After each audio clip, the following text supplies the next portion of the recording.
Saudara-saudari, ketika membaca bacaan hari ini, khususnya bacaan pertama dan Injil, saya menangkap salah satu pesan pokok untuk direnungkan, yaitu pentingnya kitab suci dalam kehidupan kita.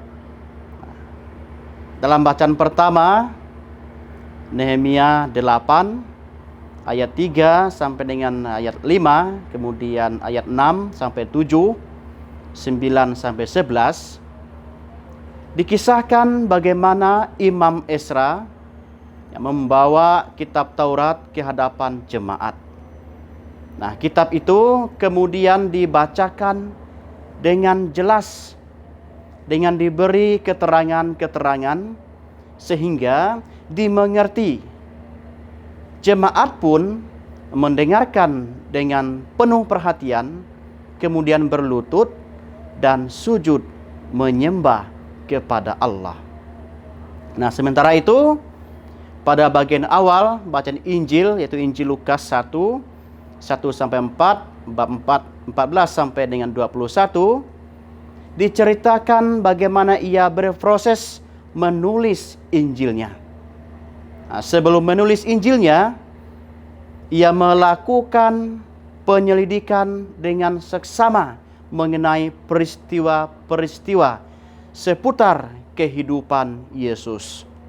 Maka tidak mengherankan ya kalau ia menampilkan kisah-kisah yang khas dan tidak terdapat dalam Injil-Injil yang lain. Nah, seperti misalnya kisah kanak-kanak Yesus.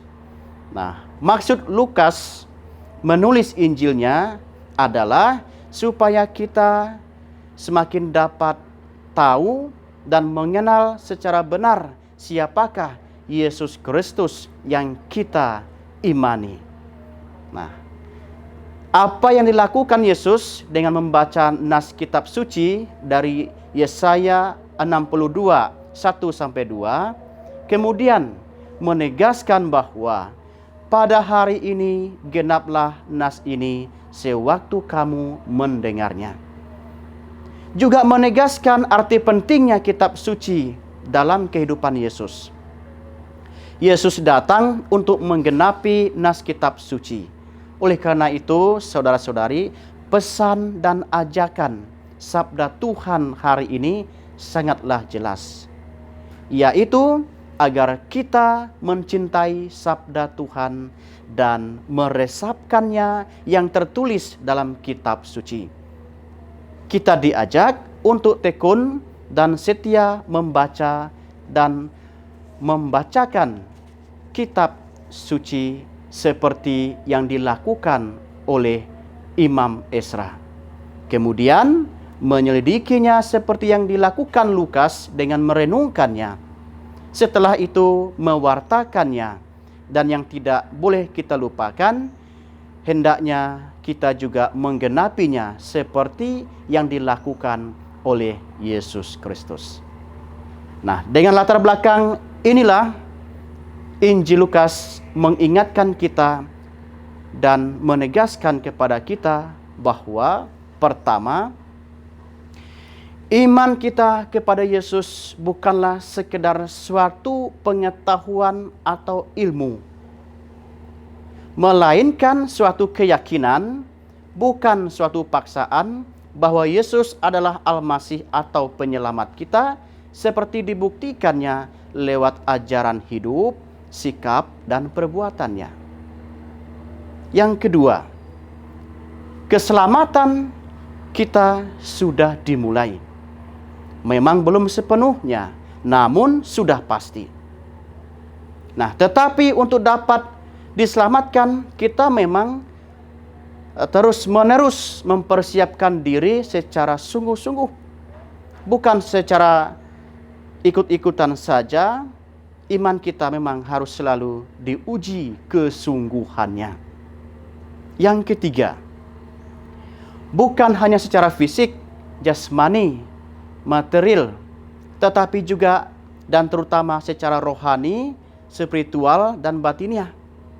Kita harus tahu dan mau merasakan seperti disebut oleh Yesus bahwa kita ini di hadapan Allah adalah miskin, tawanan, buta, tertindas, baik rohani ataupun jasmani. Karena apa? Karena hanya orang yang merasakan kekurangan itulah yang akan diselamatkan. Artinya menerima rahmat Allah dan memasuki kerajaan Allah. Saudara-saudara terkasih, seringkali kita dalam kehidupan ini ragu-ragu, bahkan takut untuk membaca kitab suci. Kita merasa takut kalau salah mengartikan.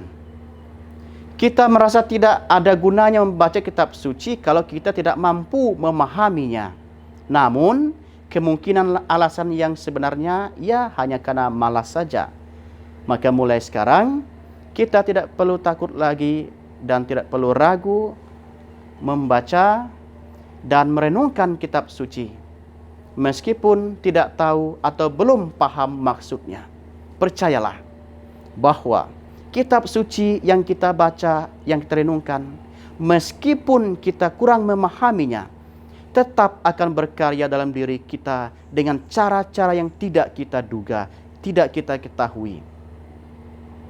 Bukankah kalau kita makan, makanan tersebut kita tidak memahami sepenuhnya kandungan zat-zat dari makanan tersebut, apalagi gunanya masing-masing bagi tubuh kita.